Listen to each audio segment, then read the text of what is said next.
Hey traders, this is Kim from Ninja-Addons.com. In this video, I'm going to present you the different ratios and values that you can set to define with accuracy on each Chartist pattern. First, we need to load the Chartist indicator, and for the purpose of this tutorial, I'm going to leave the default settings as it is.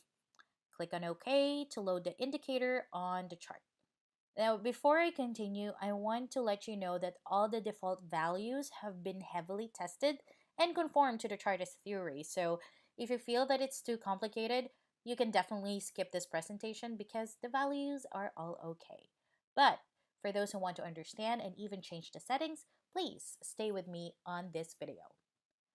Alright, so as you can see, there is a tab called Ratios, which is available for each pattern, but the information inside looks always different. However, there are a lot of things in common. First, you can see that there's always a pictogram that corresponds to the pattern itself. This is in order to help you visualize the settings instead of having just a parameter name that most of the time means nothing. Also, if I open, for example, the rectangle and the flag, you can see that there are three types of parameters. Those related to price, that are vertical, those related to time, that are horizontal, and those related to angles, like here for example. Finally, there is a tooltip message that appears when you overlay your mouse over the corresponding setting. If I take the cup with handle pattern, for example, you can see that there are a lot of settings.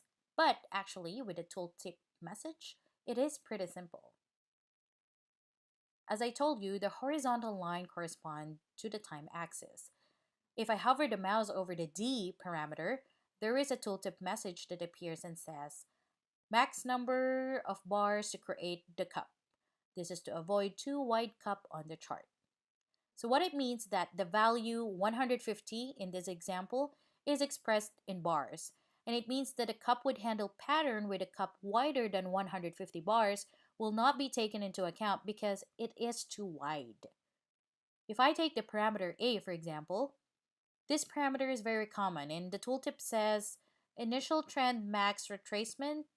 This is the retracement of the cup compared to the initial trend in percentage. So we know that the value corresponds to a percentage of retracement of the initial trend, which is here. Now we're going to take parameter E, for example. It says max float line overlap in ATR. So this means the value is expressed in ATR, or average true range, which is a way to express the current volatility of price. And it also means that the float line can overlap the first edge of the cup by a certain amount of ATR. That way, the algo takes into account the volatility and do not invalidate a pattern if price goes a little too far. But if you want to have a strict pattern recognition, you can put here the value 0, which means that the float line will never overlap the first edge. It will invalidate a lot of pattern, but maybe more close to the theory. Now let's take another pattern, one that is easier to understand, and that is rectangle. Intuitively, we can say that a rectangle should have the two tops aligned horizontally, and same for the two bottoms. These are the parameter E and C on the pictogram. However, you see that we allow a certain margin, positive and negative, to avoid eliminating too much patterns that could be valid. If you put your mouse over the setting, you see second top positive overlap compared to first top in ATR. So we can allow, for example, up to 50% of ATR above the first top to consider the pattern still valid. Above this value, the pattern is invalidated. You can see that we also add a time parameter, which is D, but this time it says min number or minimum number of bars to create the rectangle. So this time, it is not to avoid too wide pattern, but on the contrary, to avoid too small patterns. That is why it is very important to have a look on the tooltip before modifying the settings, right? Finally, let's see the flag pattern. As you can see, the pattern is defined only by its angles. First, you can avoid two vertical and two horizontal flags by setting the max and minimum angle value. So the tooltip says maximum angle in degree formed by the flag. So that means the angle is in degree.